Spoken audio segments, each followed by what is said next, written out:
Bitcoin to $150,000? What's Trump up to? The US is the world's first crypto capital. Bitcoin has broken through $110,000 and is not stopping. The world is in shock, and America is in the game. What's next? $150,000 or another crash? Let's figure out what's happening right now. In April and May, we saw a record inflow of capital into the Bitcoin ETF over $4 billion. Hedge funds, banks, even US pension funds are buying up BTC. The reason? Trust. Regulators are no longer stifling crypto, but rather supporting it. The latest Fed meeting announced a plan to cut rates, adding further confidence that Bitcoin, as a safe haven, will only strengthen its position. President Trump declared at a digital asset forum, "We will make the United States the crypto capital of the world." And it is already clear that cryptocurrencies are becoming not just part of the financial system, but an important component of national strategy.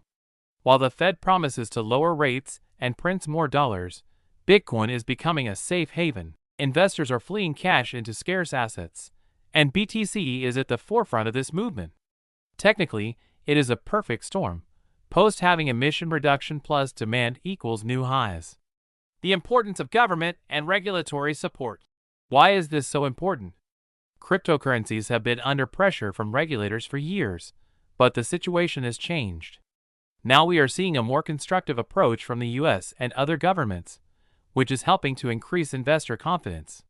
Analyst Geert Van Lagen predicts BTC at $325,000 by 2026. But in my opinion, realistically in 2025 we could see $150,000 by the fall if the inflow into ETFs and support from the White House continues. Jamie Dimon, the head of JP Morgan, once called Bitcoin a fraud and threatened to fire employees who trade crypto. But times have changed. In May 2025, JP Morgan officially allowed its clients to buy Bitcoin and reflect it in their reports. Even the biggest skeptics can no longer ignore crypto. It is already part of the global financial landscape. So if you want to stay up to date with the main things, subscribe to the channel. Here is everything that is most important about crypto, simply and honestly. And if you are still hesitating whether to invest in crypto, remember that not only ordinary investors, but also large financial institutions and governments are already in the game. And you?